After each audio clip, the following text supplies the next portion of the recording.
Welcome to the Balanced Black Girl podcast. We're putting Black girl magic in motion. This show is dedicated to reinventing wellness for women of color. I'm your host, Lestraundra Alfred.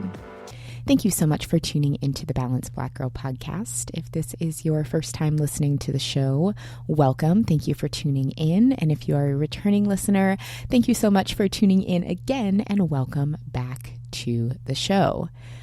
So happy summer. Summer officially started last week, and I hope that your summer is off to a great start.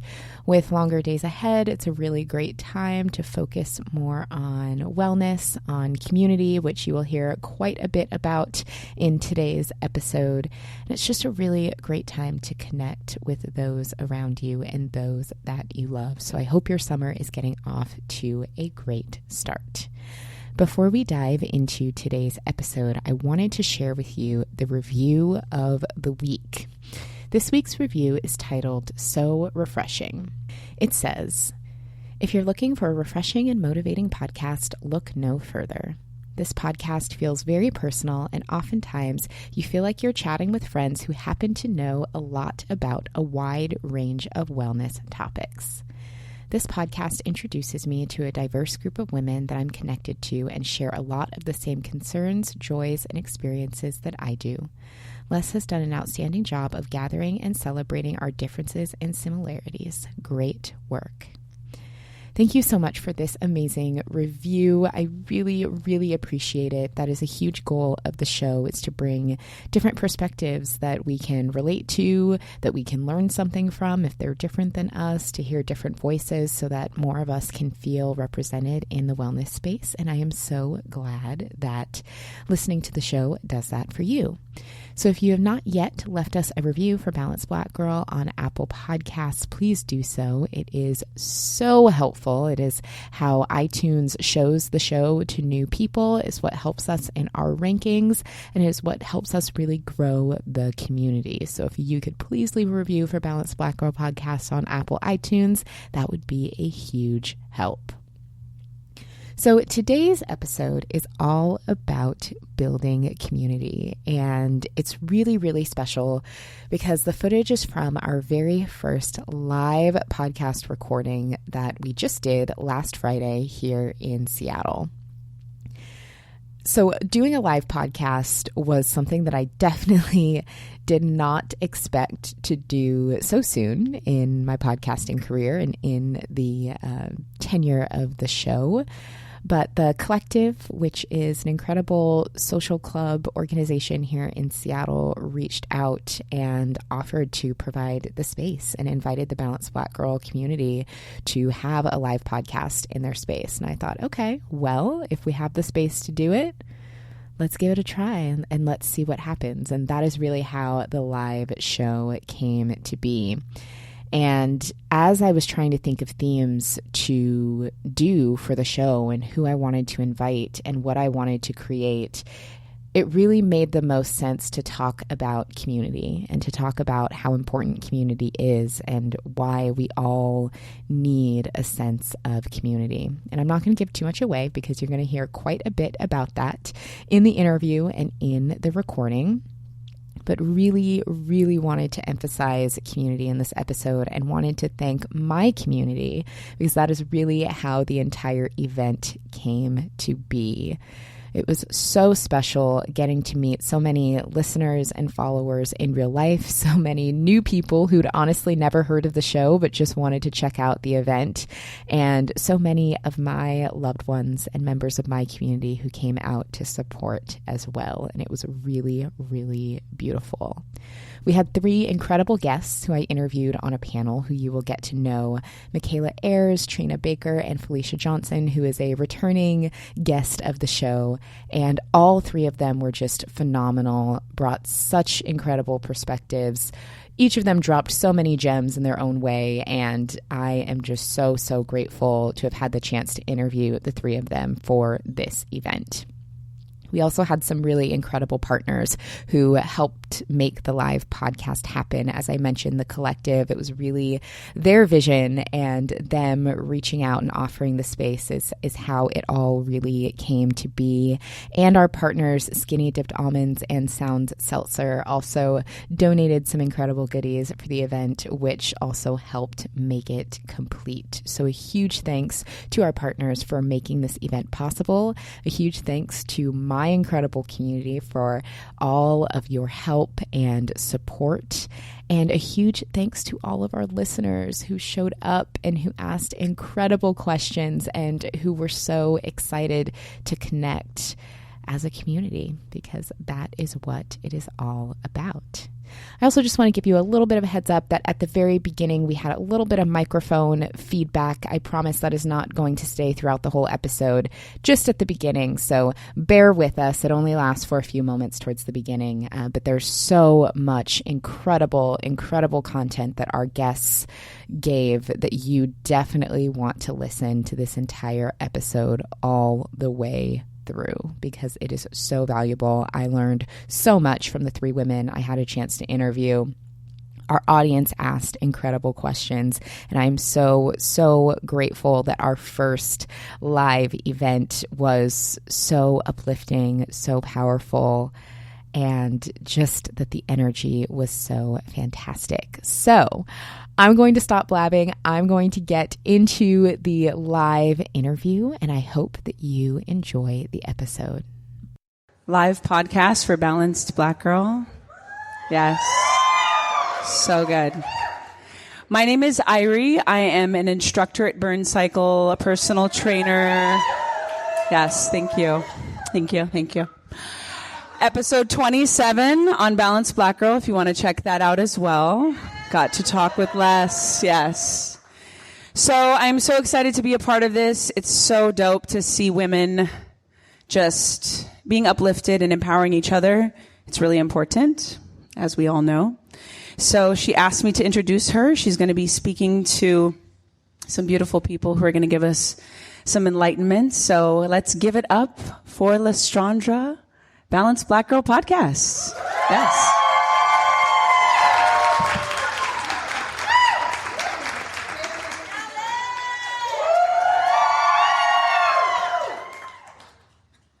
Well, first of all, thank you to all of you for being here. This is unreal that you're all here. You all have amazing energy.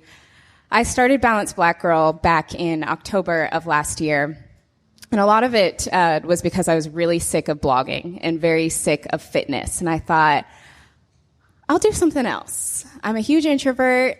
I don't really want to deal with people. I don't really want to go anywhere. So maybe I can just record a podcast in my room, Skype with people. It's kind of disconnected. And maybe that's what I can do instead of blogging. And the funny thing that happened is kind of the opposite. So putting the podcast out there, it actually created this incredible community. And I didn't create the community. The guests created the community. The listeners, you all created the community. So even though I had the intention of staying in my introverted bubble and just Skyping with people and recording it and putting it on the internet, it's actually turned into this really beautiful in real life experience. And I'm so grateful that each of you are here. So when I wanted to do the theme for the show, I wanted to talk about community, and I wanted to talk about people who are building community and how important community is to our overall health and wellness. And I'm so excited to feature some incredible women who are doing wonderful work building community centered in wellness here in Seattle. So I would love to introduce our amazing speakers. First, we have Michaela Ayers, who is the founder of Nourish. Welcome, Michaela.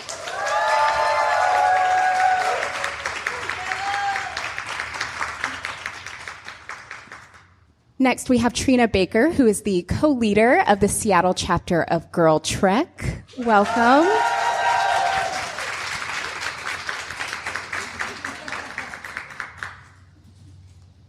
And we have Felicia Johnson, who is the founder of Felite Performance. Welcome, Felicia.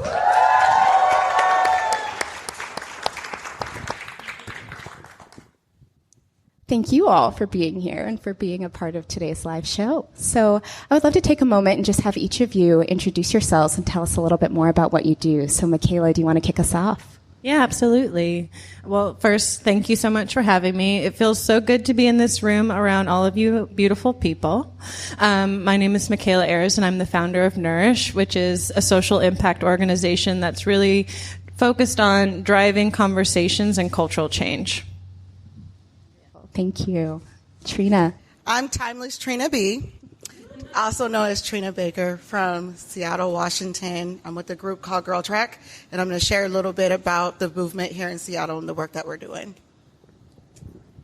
Felicia Johnson. I have a few different roles, but I am a fundraiser by day for the University of Washington, and in the evening I run Fleet Performance, which is a sports performance company, and I work with mainly youth athletes around speed and agility and helping them just be their best selves in whatever sport they participate in. Wonderful. Thank you. So our first question is going to be for Michaela. So Michaela, you founded an organization called Nourish, which is dedicated to connection and driving conversation. So can you tell us what inspired you to create Nourish and how it came to be? I love this question because I remember the moment very specifically. It was after the 2016 election, which was kind of like a collective oh shit moment for a lot of us.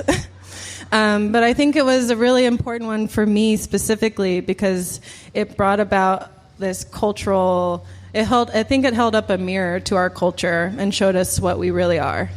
And so what was also in that mirror for me was fear. And recognizing that people were really afraid to have conversations, afraid to say the wrong thing, but also really wanting to be connected. So I started thinking about commonality. What are some things that we all share? And of course, food came to mind. I'm a very treat-motivated person. I think a lot of the moments in my life that bring me joy are around the dinner table. And so the question that came to my mind was, like, what would it take to acknowledge the humanity in someone else? Usually it's sharing a meal with that person and like sitting down and hearing their story. And that is really the foundation of my organization, Nourish, where strangers can come together, talk about race over a meal, just trying to normalize racial conversations. So that's in one sphere. And then the other sphere is trying to create a moment of joy and also community over that dinner table where people can truly connect. Because I think, we've been socialized to not have these types of conversations. So really my goal is to try to create some safety. And then I'll also challenge people to be brave and step into those conversations so they can achieve some healing, because ultimately I think conversations can be healing, and that's my goal. I love that, because I think for a lot of people there's a lot of fear around having difficult conversations, and difficult conversations aren't necessarily something to be afraid of. Sometimes they can be something good to lean into, and the fact that you create a space for that is really wonderful. So thank you. So Trina, for those who may not be familiar with Girl Trek, can you tell us about the mission of the organization and how Girl Trek promotes wellness and community for Black women? Absolutely.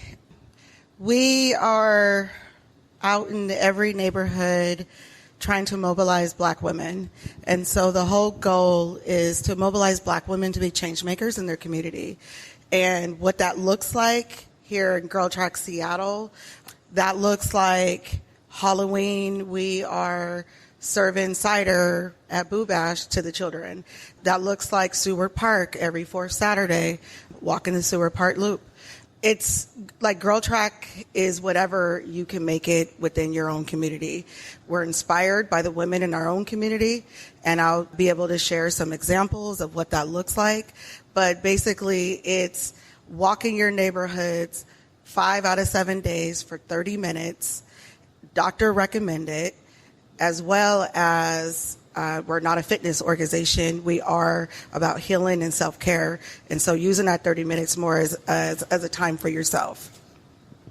And I love that you mentioned that Girl Trek is whatever you want it to be, because it is a national organization. And so in different communities, it takes shape with what that community needs, which is really wonderful. And Felicia, so you're an entrepreneur, You run your speed and agility business. You are also work full-time as a fundraiser at the University of Washington. You are like a master relationship builder. It's what you do at your day job. It's what you do at your side hustle job. So what advice would you give someone who wants to be stronger in that area, wants to be better at building connections in community? Yeah, I think one thing that both of my roles have taught me is that we all can find a commonality with someone in the room, whoever we're working with. And being a fundraiser, I'm working with a lot of individuals who are 50 to 70 years old. And with my speed and agility, I'm working with 10 to 18-year-olds and trying to find something in that space where I'm able to relate to them. And so it comes down to really being authentic to who you are, but also just asking thoughtful questions and making sure it's about them. So if it's my client or whether it's a donor, I'm always thinking about who they are and listening to who they are and making sure to ask those thoughtful questions in response. I think when people see that you are here for them and you're not just like, okay, I'm listening, but I'm not looking at you in the eyes, or my responses aren't thoughtful, they can feel that, and they can feel that energy, and they can feel that you're not there for them. So I definitely would say one of my skill sets for just relationships and building strong, authentic relationships and connections is being true to yourself, being transparent in there, but also being thoughtful in how you get to know someone. I think we get to a point where it has to be transactional. I'm here because I want something from you, but I'm going to give you something back. So to me, that's great. No. I'm here because I want to get to know you, and through that process, if there's something I can do to help elevate you and take you somewhere else, that's amazing. And if you get that back to me, that's great, but that's not what I'm expecting. So going into that space, knowing that you're there for them. I love that. And I love what you said about not making relationships be transactional. I think that's a really important point. I've had a few. Yeah, same. And I've been on both sides of it. Right? Yeah. So this is a question for all of you. I would love to hear your thoughts on why is building community so important? I'll go. Yeah. It's so important because I really do feel like who we surround ourselves with is what allows us to better ourselves and take ourselves to the next level. And my community are women and men that I feel like are better than me in different aspects of life. And I go in there wanting to soak up the knowledge from what they're doing. And I just become a better person because of who I surround myself with. And so I'm very intentional with who I have in my circle and what environments I put myself in, because I know when I leave, I want to feel filled up. I want to feel like I got something from there and there was added value, but I want it to be responsive back to it too. And I'll add that having sisterhood is extremely beneficial in regards to having a tribe or squad of women that will support you, will walk with you, and a lot of times through walking, you get to know one another. You get to talk through what's happening at work, what's happening in your home. And over the last 3 years, we've experienced that and built this relationship and built this sisterhood to where you would think that we know each other outside of Girl Track, and we really just know each other through Girl Track, and we're sisters through Girl Track, and we walk alongside each other. And everybody goes back to their homes and they go back to their their jobs and all that, but you know that you have a tribe of women that are right there, a phone call away, to go walk with you, or you can find them every Saturday walking, and the sisterhood is there. And I think being consistent, when you're building community, consistent sisterhood is something that we bring. I love that. Consistent sisterhood. I'm going to take that. I love that. I guess the only thing I would add to that is I think from an evolutionary standpoint, we need each other. Like, we need to be around each other. We get energy from each other. We nurture each other. We invest in each other. And I think about that kind of collective goal to be on this planet and sustain life here.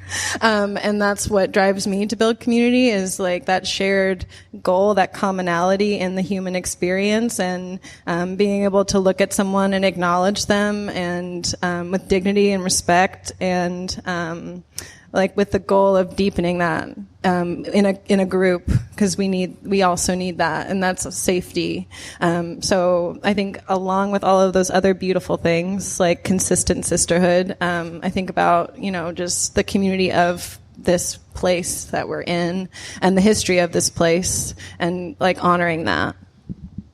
I'm so glad that you said we need each other. Like, we as people need each other. And that leads perfectly to my next question. I was recently reading an article that mentioned that having strong social connections in one's life can actually improve your well-being and longevity better than cutting a 15-year smoking habit. Like, having connections with people in your life adds more years to your life than quitting a 15-year smoking habit, which is incredible. So I would love to hear from each of you how building strong community has impacted you personally and how it's had a positive impact on your life. I would say it's definitely opened my eyes to a different perspective of thinking a certain way. When you start to build your community and have women and men from different backgrounds, it definitely opens your eyes, but also builds new opportunities. And since I've built my community, I've been able to achieve things that I didn't think I could achieve. And I think when you're saying like we're meant to have people, and people have our backs and support us, because there's certain places you can go by yourself, it's just going to take you a while. So I ran track. So it's like you're doing the relay by yourself, 4 laps, I'm going to need a few breaks in there, a water break. But if you've got a relay, you've got someone to hand that baton off to, and they're going to take you to that next level and introduce you to someone, those open doors for you. So I definitely feel like the community has lifted me to new levels, but also encouraged me. There's a lot of women in this room that have spoken light and life into me and said, no, you can do this. I'm like, no, but I don't know. They're like, no, you're getting this done. I know so-and-so is going to help you. I'm like, all right. And next thing you know, an idea I have is now in action because I've shared it with someone, and now they're helping me, giving me that extra push. I'll add that I feel having the right partnerships that are in alignment will definitely propel the work that you're doing and the mission that you're trying to get across. So, for example, the work that we're doing in regards to Black women getting outdoors and walking, and here in Pacific Northwest, that means walking the King County trails, and being able to partner with like Washington Trails Association and King County Trails Coalition. I'm literally the only person of color sitting at the table of 50 others in the room. And so they're asking me, well, how do we get more voices in the room? Well, and like literally we went and had coffee, and it's like, well, okay, my partner, Makia, can't even come to those meetings because they're in Mercer Island. They're at 12 o'clock in the afternoon. So our community, that's hard for our community to get out there. And so what they did was, and how we worked together was coming up with a community meeting that was on the weekend in Columbia City, childcare provided, food, but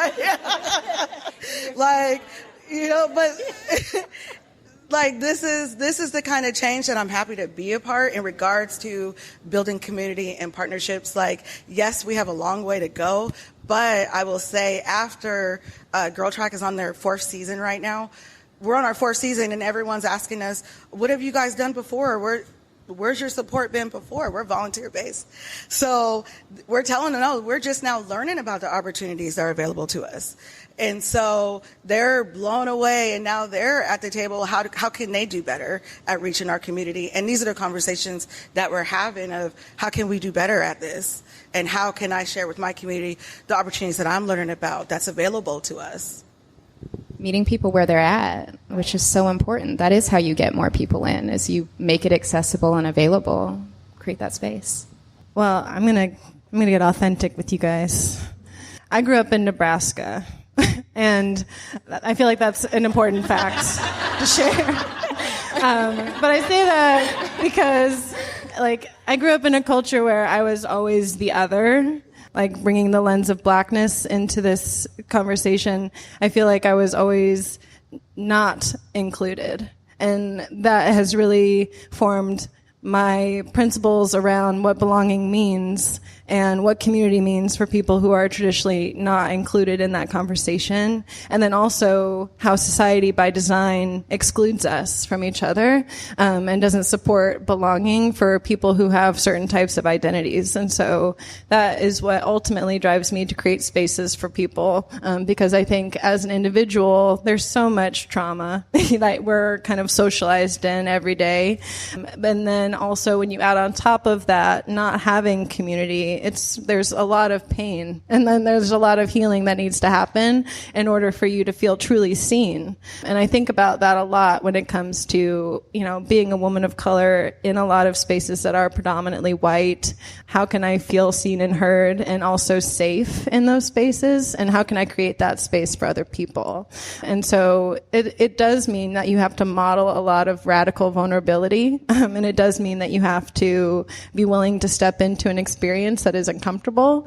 But I have found that it has been the most beautiful gift of my life, like to think about meeting women who have come and said they've been to a dinner or they've come to an event and it's really meant something to them. And just that experience alone to me is like my purpose. And I'm really grateful to have that. Oh my goodness. I don't even know how to follow that up. But thank you for sharing that, because I know I've had very similar experiences. I'm sure that many people in this room have had very similar experiences. It's why so many of us are here. And I really appreciate you sharing that. So for all of you being community builders, doing so much work, pouring into other people and connecting with other people, what do you also do for you? How do you take care of you? I can go first. I really love going on long walks. Not in the ironic long walk on the beach way, but I feel like getting out in nature, like what Girl Trek is doing, like being outside is really good for us. We're grateful. I feel so grateful to live in this part of the country that is beautiful, where the air is clean, where we have access to outdoor spaces. And I feel like that is what is my self-care right now. And then, writing, having a practice every day where I write out things I'm grateful for. And then also affirmations for the life and the future that I want. And then just being willing to sit and not look at screens. I know it sounds analog hobbies are like my jam. So anything I can do to not be connected to the internet, I'm really trying to practice. I'll go. So for me, I went to Cleo Wade's Heart Talk and back in October, and she spoke about self-care and this idea that sometimes we think it needs to be going to get a massage, something you have to pay for. I'm getting my nails done. And then I started for myself thinking it was, being active and taking care of myself. And then I realized, having a 9-to-5 and then training athletes, the last thing I wanted to do was go work out again. And for me, self-care has been about just being still and having nothing on my schedule. Like when you can just wake up when your body wants to wake up, it is a blessing. And I just wake up and I might go make some grits. I might go do whatever I need to do. Write in my journal, read a book, just get caught up in my day, clean the house. And that's been self-care for me. And I thought it had to look like something totally different. And once I realized that we all have our own unique way of taking care of ourselves, but when you're on the go so much, just being still, also, it has allowed me to appreciate all the things I have going on and the work I have, and it makes me feel re-energized to go back into it every day. I would say, self-care looks different for all of us. One form I've learned just being a leader of Girl Track is being a girl tracker and living by the code. And after so many years, you could become complacent yourself and busy. And so I found myself last season, I'm just like everybody else. I'm busy. I'll get my walks in when I can. But I will say 2019, I've been super dedicated just for myself. I know the importance of why I need it. 137 Black women are dying a day from preventable heart diseases. There's times that I will be already in the bed for the night, and I'll get up and be like, no, I owe this to myself.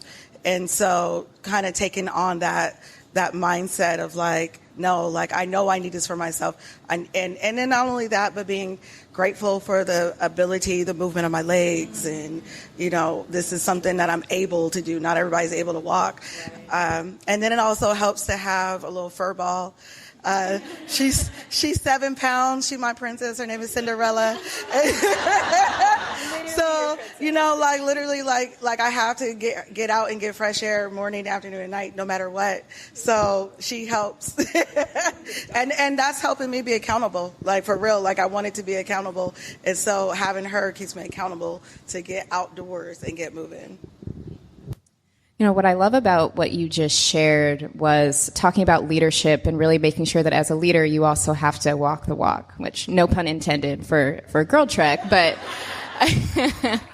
that you are truly living by the principles that you are calling and leading others to do, which can be really, really challenging because especially as women and as Black women, we pour so much into other people and into other people's well-being that also saying, hey, I need this too, can be really, really hard, but is so important.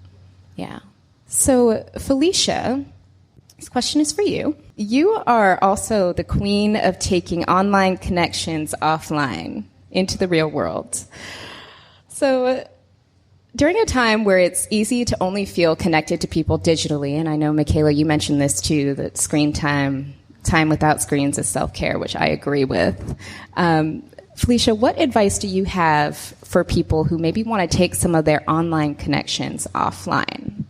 Yeah, when you say that, there's a few people in the room that I met via IG and then we met in person. And then you, or it's one of them, I saw Les's profile on Instagram and I was like, hold on. I need to know this woman. I'm liking pictures and commenting. I'm like, her energy and her vibe just through her page. Love it. And we were at an event, Women Ignited Summit. And it was similar how you guys all came in and everyone's mingling. And I'm like, okay, should I go do it? She doesn't know me. It's just weird. I know her whole background. Her last picture was at this park. I live like 5 miles away from it. So I didn't say all that, but I went up to her like a fan, like, hi, you don't know me, but my name's Felicia, and I follow you on Instagram. And I was like, and I just stopped. I'm like, hey, is she going to say something? And she was like, oh my gosh, thank you for saying hi. I was like, okay. And it made it so much easier. But then it made me realize that everyone's out there to make a connection. Everyone wants that connection. And I know we put a lot of ourselves on Instagram and on our social media sites and we make it public, but then it can be weird when someone knows your whole story before you've actually met them. But I will say, like, making sure there's that balance of not saying, like, all the things in my head, not saying all of that right off the back, and just saying to her, I really enjoy your page and it's really inspired me. And that sparked a conversation. And we just had a really authentic conversation, and it's evolved to this, and me being on this stage with you and seeing you grow and seeing your podcast and seeing you evolve and being on that journey. And so I will say that there are people out there on Instagram or whatever social media site that, you can make a real friendship out of and a relationship and connection. And it's just a matter of finding that commonality and reaching out to them. But once we had that connection, it made me less nervous to do that to other people. When I saw someone in their page and maybe I made a comment, if I saw them in person, just go say hi. And I think we get nervous if they're going to think we're a fangirl. But hey, why not? I'm a fangirl. I'm your cheerleader. I got it right here. Lorena, I'm her cheerleader. Like, we met via IG, and then she said, do you want to go bouldering? I was like, sure. And that was our first time meeting. And I told my husband, he's like, what are you going to do? I was like, oh, I'm going bouldering. He's like, with who? I was like, I actually haven't met her yet, but I'm about to meet her in a couple hours. He's like, so you guys, I'm like, no. He's like, well, when did you first reach out to her? Like a week ago. He was like, more power to you. All right. And I came home and I'm like, we did this, and I met her husband, and it's been a great connection. So I would just say, just don't be nervous and scared, and understand the person on the other side is really looking forward to having that connection. And we put our life story out there, hoping it inspires someone. And when we hear that from you, it's like, whew, it's worth that novel of a content that we just posted. Like, it's worth it. So just make the connection and say hi. And I'll say from that interaction, having been on the other side of it, it made me feel more comfortable than when I saw new people that I'd connected with online saying hi. And because I'm a queen creep. So it made me be like, okay, if Felicia can say hi to me, I can say hi.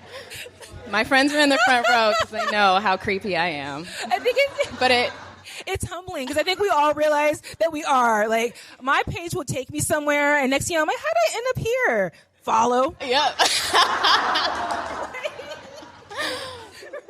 But I think that tip that you gave of maybe not saying everything that you now know from someone following and just starting with hi is actually I received that. Don't let them and need to in. also apply it. Yeah. So thank you for that. Say yeah, exactly. Don't go back to like, oh, you were at this place, and it's like, I posted that like 6 months ago. Yeah. We all do it. So, Michaela, at Nourish, you focus on facilitating honest, open dialogues that drive cultural change. Why is open dialogue so important for building community and fostering a sense of belonging? Also a great question. I could nerd out about this for a long time, but I'll try to keep it as concise as I can. No, nerd out. No, bring it. Okay, so I spend a lot of time thinking about words, like the words that we use to describe ourselves, to describe each other, to describe like the realities that we live in.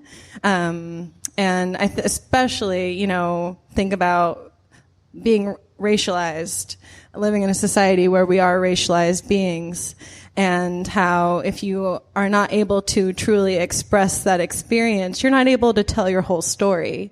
And how, as humans, we really learn best through storytelling. And how can I empower and give people the space to craft the language of their story is something I spend a lot of time thinking about. And that is the open dialogue that I think really has the potential to shift our culture. And I think that is the potential dialogue that is healing, right? Because it's like we all have trauma. And I believe that conversations really do have the ability to heal.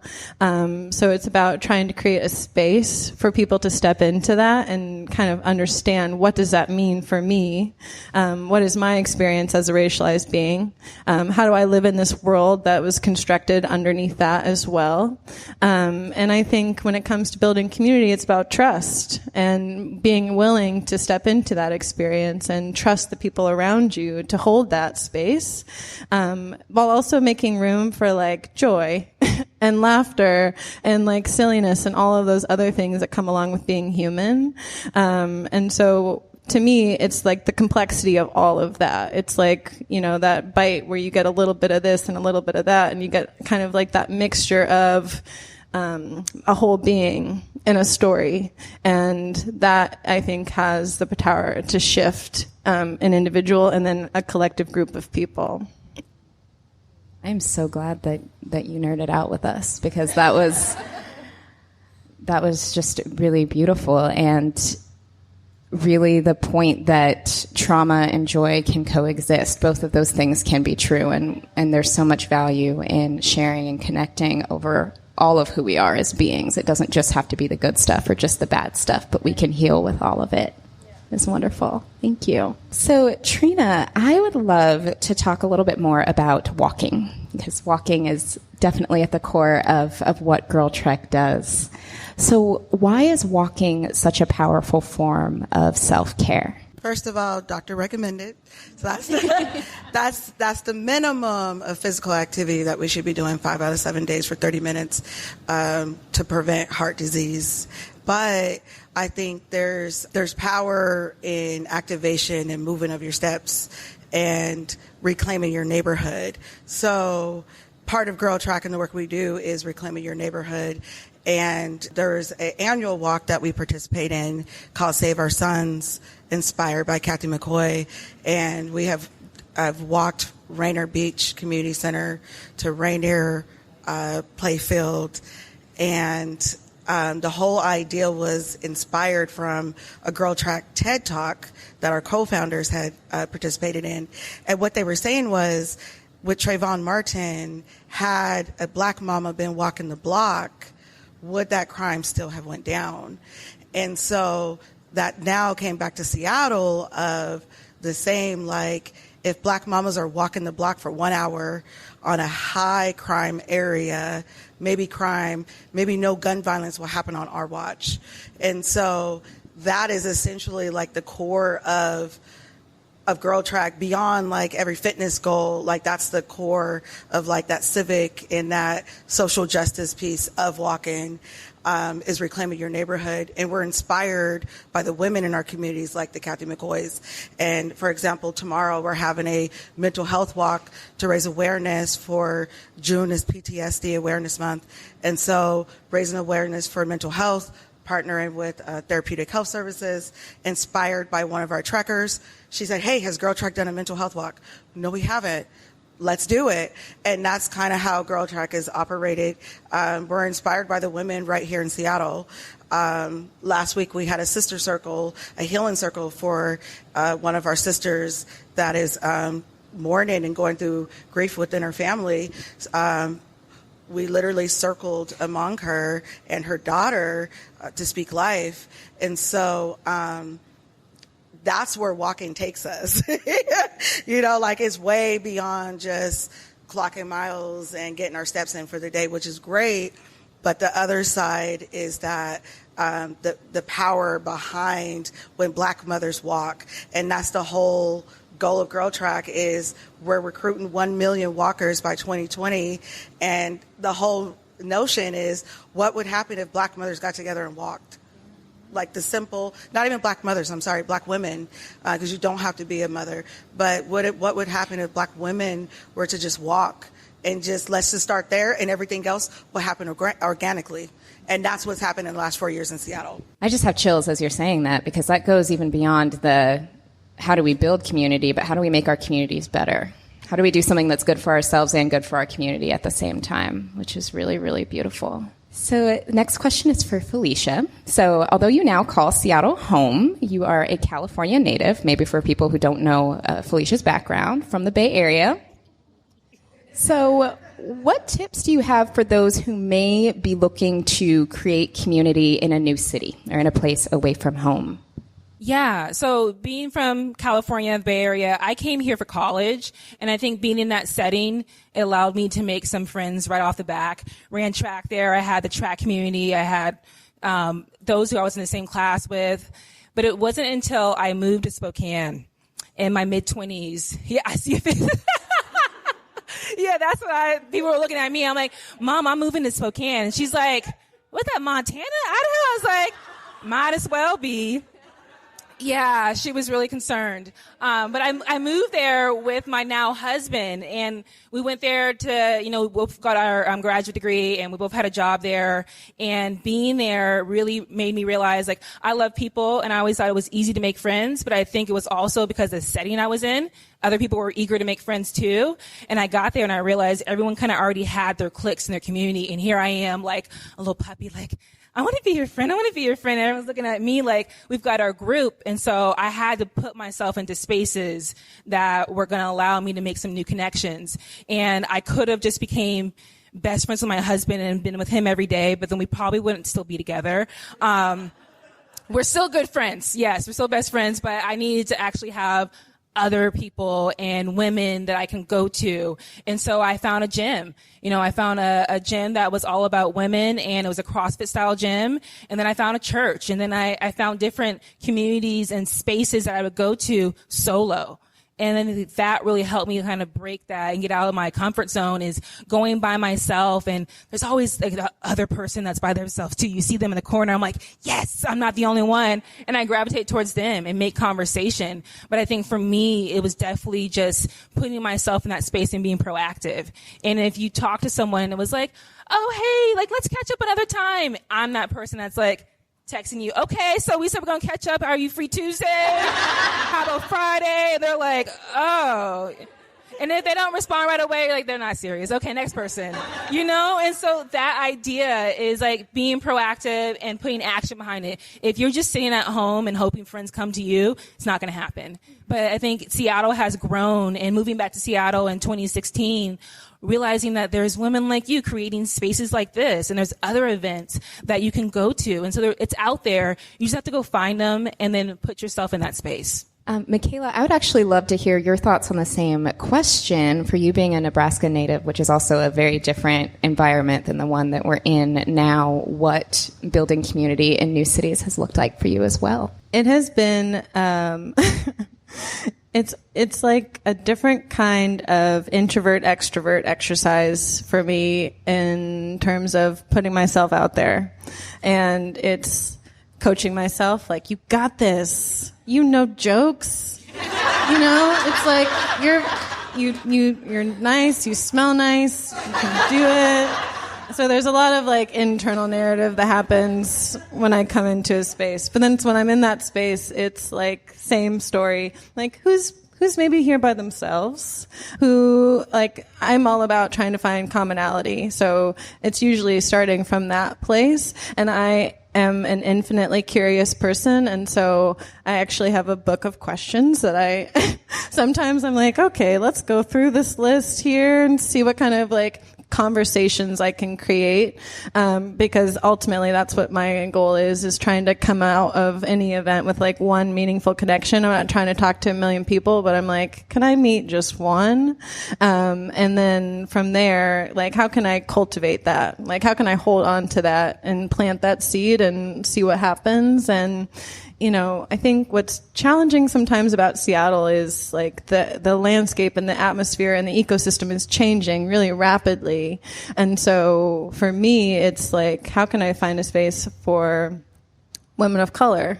Like, how can I find a space for people who are driven to make a change in this world? And so just by curiosity, like letting myself just say yes, like that's led me to creating a really beautiful community.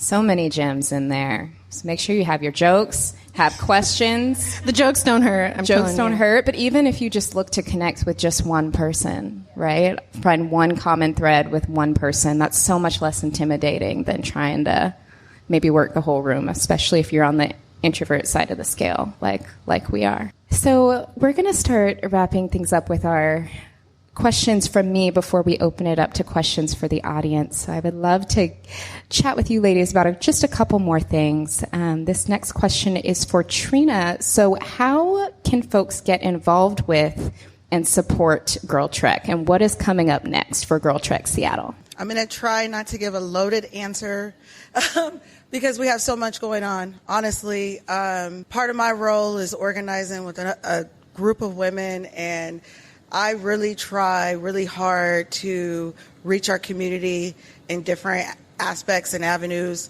For example, we just did hike and trap yoga over at Cougar Mountain. In a few weeks, we're going to Snoqualmie Falls. So every second Saturday, we hit the trails and we explore various hiking trails, beginner level all the way up. Right now, we're still in beginner level mode, so it's a great time to hop in. And we're utilizing like the resources that are available here in Seattle to access these trailheads and different things like that. So every second Saturday, we're trailblazing. Every fourth Saturday, we're at Seward Park. And every first and third, we are in Renton, walking Cedar River Trail. They meet at Renton Stadium. We're in Everett. We're in Tacoma. And Des Moines. So, and that list can keep growing. The more you guys get inspired and decide, like, I want to do a Girl Track walk with my own friends. And basically what we do in Girl Track Seattle, we have a Instagram page, Seattle City Trekkers. We post our flyers, our different events there. You can find me, Timeless Trina B, on Instagram. Everything Girl Track and outdoors. Facebook, Girl Track Seattle is our private page. Every month, we have a calendar that's posted by the first of the month. You can see all the walks that we're doing for the entire month. You can see where to find us. We have an event section on that page that has events beyond our neighborhood walks. You could come and walk the urban games with us. We're doing redlining the Central District walks next Saturday. We're going camping with the YMCA. We're going African American Females Weekend. We're also doing refuge outdoor camping. We're also going to Stretch Protest in Denver, Colorado. And so we're doing things, and the best way is to get on our Facebook page. We're very organized with keeping flyers and events posted. The Umoja Parade, like however you want to hop in with us, you could get it in. So girltrack.org. We post our walks. You can search by zip code. You can see the upcoming walks that are coming up. And then do not be afraid or ashamed to start your own walking group. I'm here to help you build that and advertise that. The model's already laid out to be an organizer. It's really simple. It's grassroots. So like I said, Girl Track is whatever you want to make it. And I'm here to just like aid and grab your hand along the way. That's how you can find us. You can find us everywhere this summer.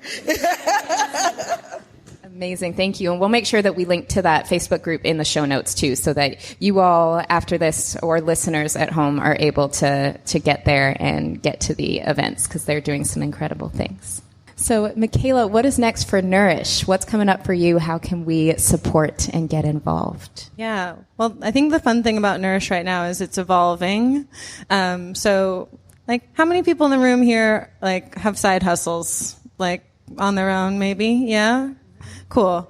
So next Friday, actually, in this exact same space, I'm hosting a happy hour for women founders or entrepreneurs who are interested in doing their own thing.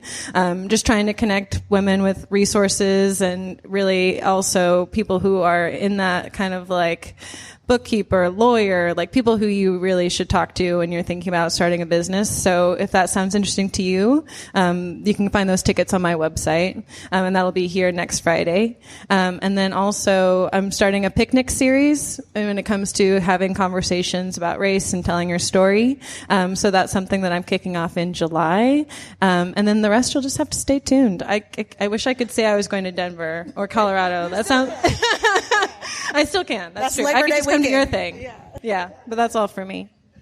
We'll be sure to link to that in the show notes as well, so that everyone knows where to RSVP for those events. So this last question is for all of you. It's always my favorite question, and that is, what does being a balanced Black girl mean to you? I'll take a swing at it.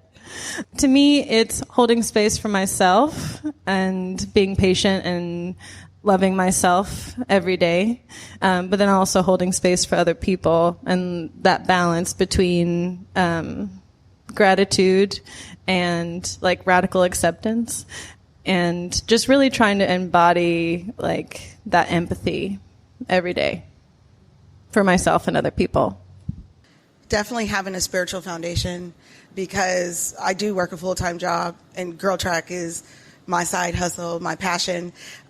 So being able to navigate and balance it all mentally, I feel like having a strong spiritual foundation.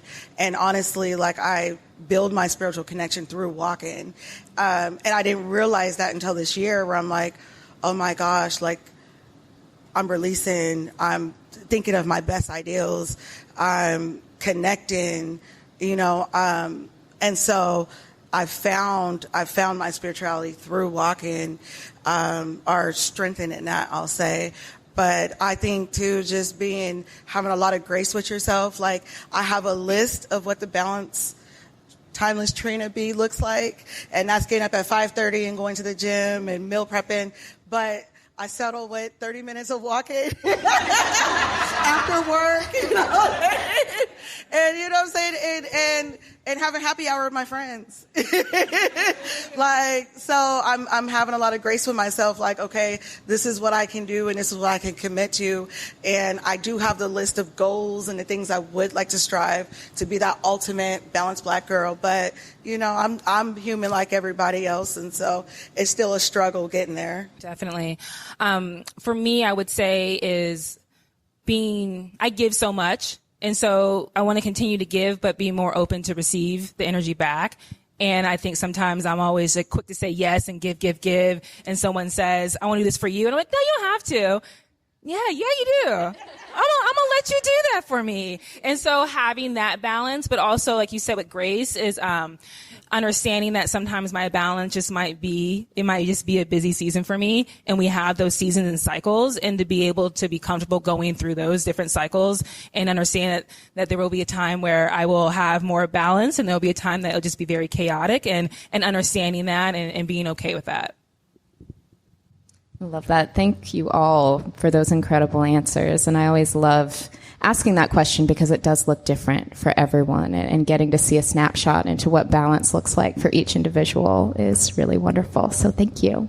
So now I would love to open it up. If you, our lovely audience here, has questions for any of our panelists, it could be about building community, it could be about anything. Wonderful. So we'll have you come up and say it into the mic so that our listeners at home can also hear. Come on up. Hi, my name is Brianna. I have 64 questions, but I managed to break them down into one 2-part question. I'm really excited to see all of you. So here is what I'm wondering. In this space, in this beautiful room in Seattle, where the curl pattern is on fleek, there's so much moisture in this room. It's amazing. How do you, one, address the fact that as women of color, we are often pitted against each other based on skin tone, based on background, based on education and economic status, and then once we've managed that, we're pinned against our sisters in the API community and the refugee community, right? Like, it's a constant oppression Olympics. So how do you manage that? Step one. And then my second question is, what do you see outside of white men being the greatest barrier to our success? Repeat that last one. Repeat the last one. Repeat the last one. My second question is, outside of white men, what is our greatest barrier to success? You are deep.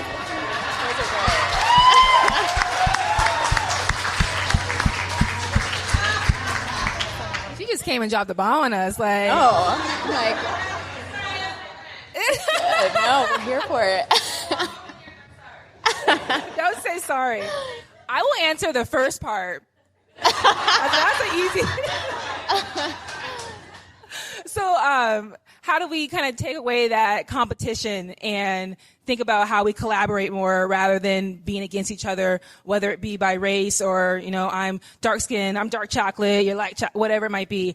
I definitely feel like when I started my recent job, University of Washington, there was a woman there that said we have a Black Girl Magic lunch that we do. And I was like, oh, wow. Okay, cool.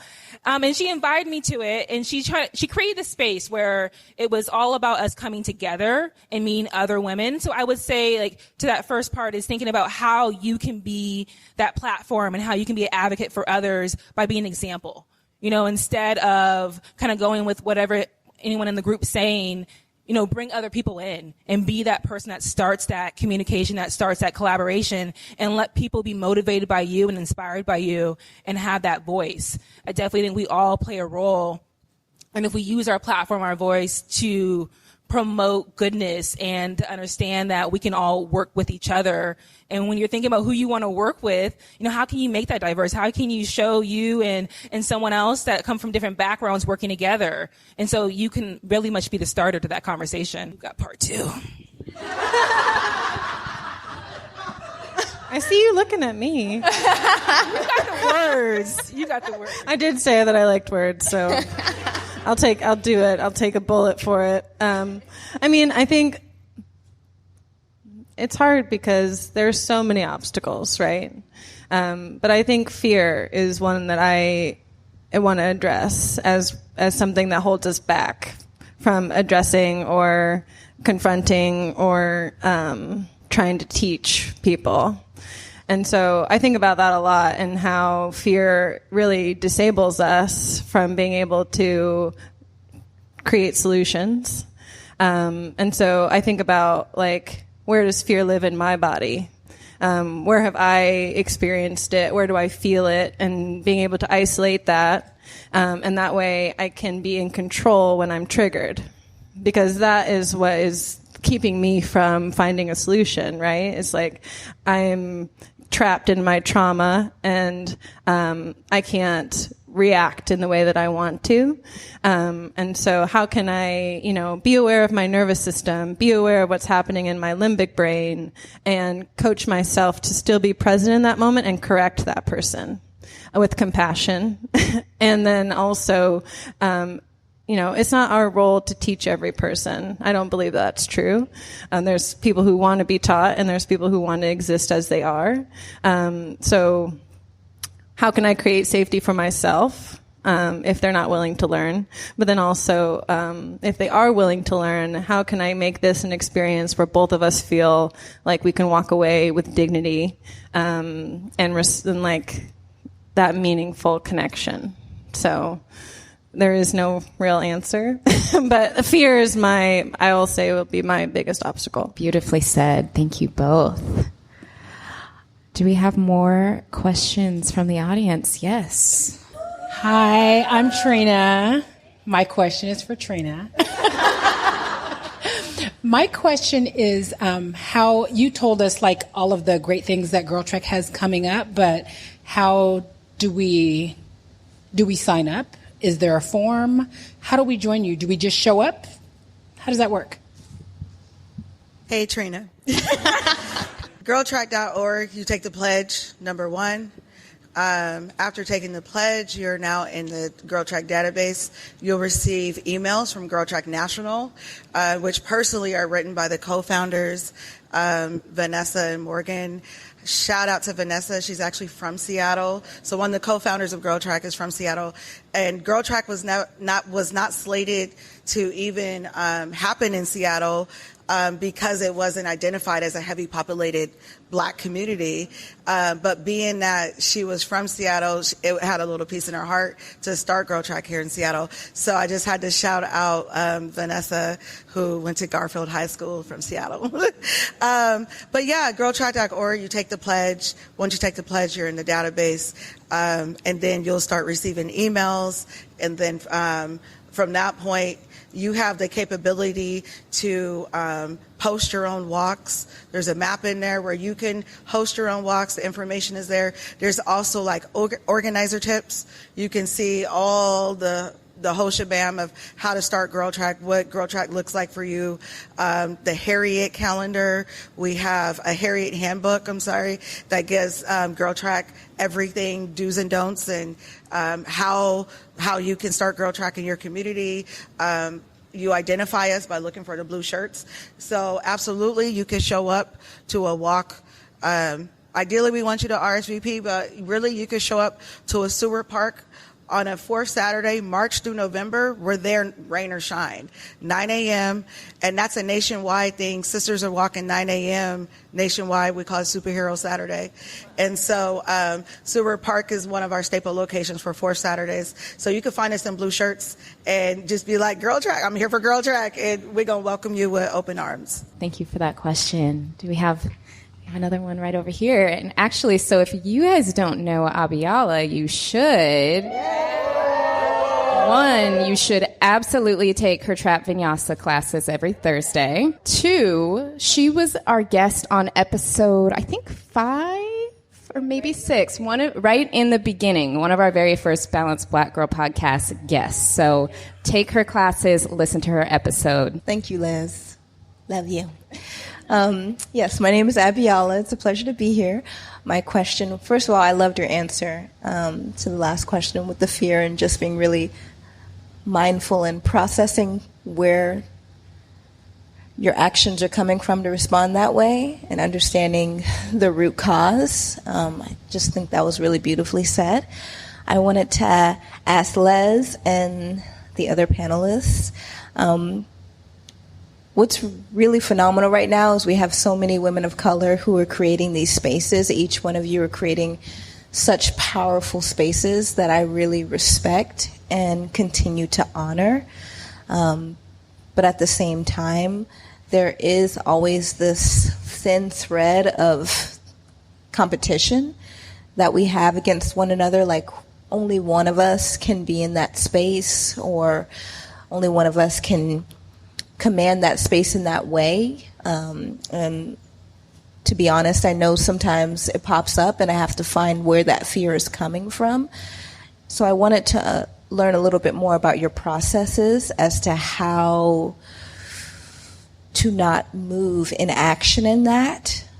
And is there a process that you take to really begin to break that down so that you don't move in action towards that, but you can see it and notice it and maybe retract and reflect and have a different response? Or if you notice that even coming up, maybe it doesn't come up for you, and that's really phenomenal as well. But I know, just being honest with myself, like, I do see it at times, and just learning from other women of color, if that does come up, what are their processes to not combat it, but to begin to diffuse it?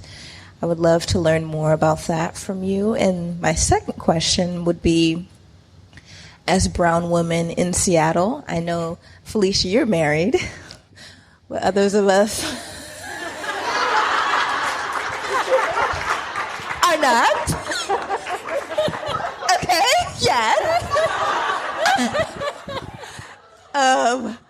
How do you navigate this field in being a strong woman, not even a brown woman, but just a strong woman, and finding a mate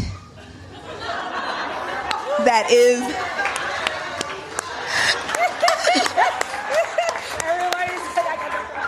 is a compatible partner, and that can hold space for your strength? I packed it on, honey. All these two-part questions. Well, I'm going to answer the first one because I don't think anybody wants my advice for the second one. I'm an example of what not to do in that area. But in terms of just that sense of feeling a sense of competition, or almost a sense of, if you see someone else kind of in a similar space or doing something similar, how I deal with that. And honestly, it's something that I feel all the time. All the time. I feel like if I see someone with a similar message or with a similar platform, my first response, if we go into fight or flight, I'm not a fighter, I just flight. I'm like, I'll quit, I'll shut it down. No more, they're doing it, I'll stop. And what I've started doing, or started thinking about when it comes to community and when it comes to holding space, is that community is not pie, right? All of these things can coexist. It's not like you can take part in one thing or be part of one community and then never want to connect with anyone else again, or never want to consume someone else's content again. All of those things can coexist in one space. And I found myself, when I started thinking that way, feeling like, okay, well then, does that person have something that maybe I don't have? Are they really good at something that maybe I'm not good at, and that's why I'm feeling this way? And what I've actually started doing is I've actually started reaching out to those people who make me feel that way, just to get to know them and just to learn from them. And what started happening is it kind of breaks down this barrier of maybe where we feel a sense of competition or where I feel threatened, in getting to know them and kind of extending an olive branch. They don't even know that I'm like threatened and want to throw my whole business away. They don't know that. But I then learn that, okay, I can learn something from this person. When I reach out to them, usually they're excited to partner and chat about something, and then that shows me that we can all coexist together and that there's actually strength in numbers. Like when we team up and do things together, it's actually that much better. And a lot of that was the inspiration behind this podcast. I spent a lot of time working in the fitness space and getting super burnt out of fitness and being like, I don't want to talk about fitness anymore, but I know a lot of other dope women who are still in fitness and who are still in wellness. So what if I just create a space for them to talk so that I don't have to? And it's become a totally different thing. So that was kind of a long-winded answer as to how I manage that, but I would love to hear if anyone else has thoughts about that. I'm going to co-sign on question one as well. Well, I guess I would say first, like, don't be surprised that that's what's happening, because that's how we're socialized. Like, that is a symptom of capitalism and white supremacy culture, like individualism, like the idea that one person can like meet success on their own. That's not true. You were taught by people, you have parents, you have people in your community who build your success. It's never just one person. So that's a myth. And we're all playing that out. So don't be mad at yourself when you see yourself in that pattern. But I think what's exciting about this time is we're becoming aware. Like, there's a higher level of consciousness around equity and what does it mean to be in community and how can we share resources. And I love your practice around reaching out to people proactively, because that scarcity is from that fear of not having enough and never being enough. And like, I feel that all the time, and I understand where that comes from. But then like pushing against that and creating a new pattern for yourself is ultimately, I think, how we get out of that loop. And I think that's what, especially as women, could be truly liberating, is if we support each other. No, you gotta. Look, she's gonna finish it off. She's married. So she's gonna do the dating one because she's married. I'm gonna do the how I found my man. Right. Yeah, no, I mean, very much like these ladies said, I feel like being open and being intentional to building community. I have messaged women that I've seen the work that they've done online, and literally have just been like, I like the work that you're doing. You know, I feel like we should conversate more, and we'll go have coffee and converse and learn about what each other's doing. And honestly, like, I feel like I'm intentional though about that.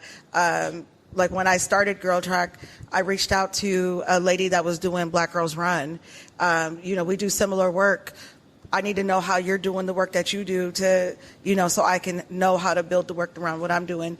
And so I think being, I feel like we try to break the stereotype of sisterhood and really try to be authentic. And we go through everything that women go through in circles of friends, but being able to recognize and being accountable and kind of owning up to your shit. You know what I'm saying? And so, and being around people that are going to help you own up to that.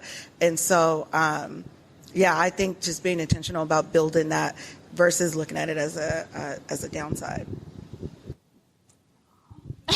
Here we go. Okay. No one, none of the single ladies want to answer the second part. So I will talk about it from a different perspective of how I found my man.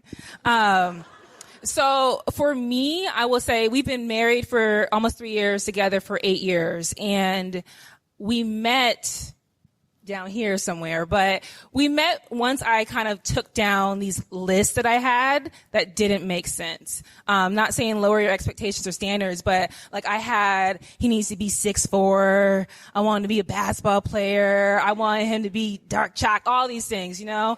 And I started to realize like none of those things mattered. That's not what I really wanted. I wanted someone who can own who I am and be comfortable with me being a strong woman, and he lets me be me. And that was something really important, someone who had similar values as I did, and that's where we kind of came together. In the moment, I mean, he's 5'10", so I definitely didn't get the 6'4", but he's a good, solid 5'10", ladies.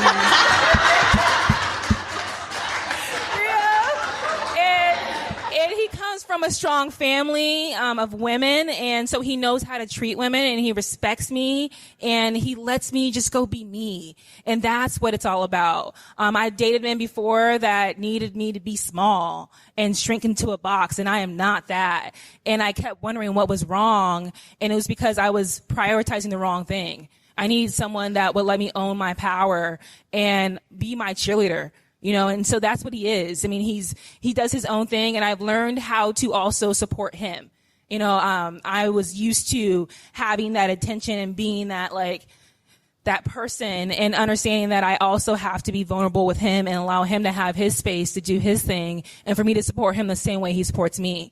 And so kind of stepping back and making sure it's a partnership, and making sure that he knows that we are a team. And that's what we've always been, as a team. So I don't know how to find them out there, but I will say is, I know it's different now than it was 8 years ago.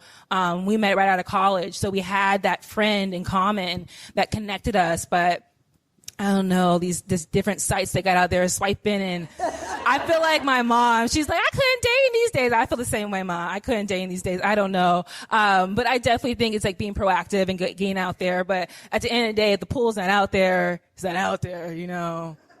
So. Thank you. All right, we have time for one more question.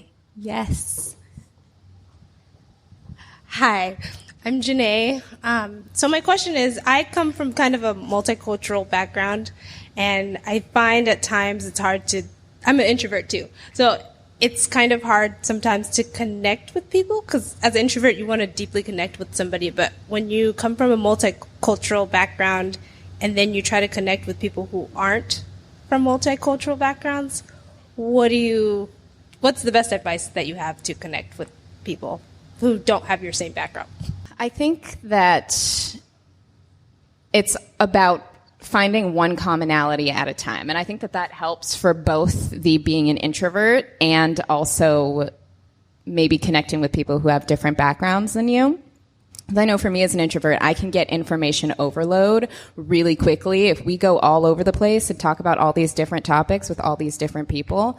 But maybe going a little bit deeper in one area with one commonality with people and getting that depth when you're first starting to connect, I think can be a really good way to connect on both levels. I guess I feel like I could add to that in that, like, how could you play? Like, what's an area in your life that brings you a lot of joy? And maybe it is like something that brings people who have all those different multicultural backgrounds together.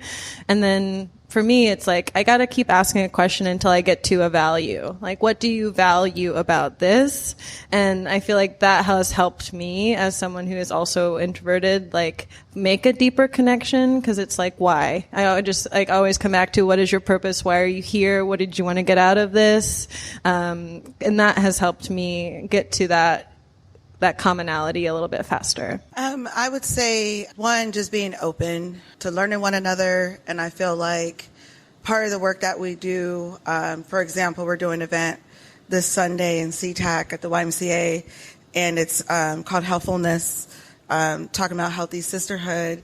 And we're anticipating, there's a large community of Africans there, and we're anticipating that, and we're anticipating the conversations to include that exact same question of, you know, how can we find the commonalities? And so part of that event is having these sisterhood conversations to see how can we do better. So when you do show up, are we open to receiving, and is it a mutually beneficial relationship? And so I think just being open to learning each other's culture, and then I feel like at the end of the day, our arms are open and ready for women to walk in and for us to get to know each other. The easy part is walking, and what comes with that is talking. So we're going to start to get to know each other and talk about what your family life is like, what school like, or what work is like. And then we'll start building that relationship and building the commonalities out of that conversation. So I think walking starts the conversation. Advice. Well, thank you so much for your question. Thank you all so much for your questions. That concludes our discussion for this evening. There are so many people that I need to thank who made this all possible. So the collective, the space that we are in, this event was their idea. They came to me and said, hey, we would love to hold space for you to bring your community in. Would you like to hold a live podcast here? And so they are really why this event took place. So I have to thank them for creating the space. Also, speaking of community, I mean, this event would not have happened without so many people in my life who are here tonight who are like talking me off a ledge as I was freaking out this week, putting this all together. Everything from figuring out how to record to finding an outfit to getting the chairs set up. Literally, people in my life have touched every part of this event. And so I thank you all for your support, and I thank all of you for being here. So we have the space for a while. Please connect. Please make new friends, eat, drink. We still have some snacks here. And then on the other side here at the Collective is a bar and restaurant where you're also welcome to hang out. But I want to thank you so much for being here tonight.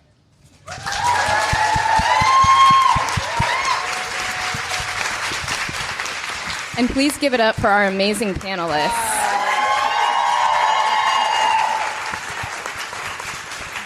I think we have to thank you as well. I mean,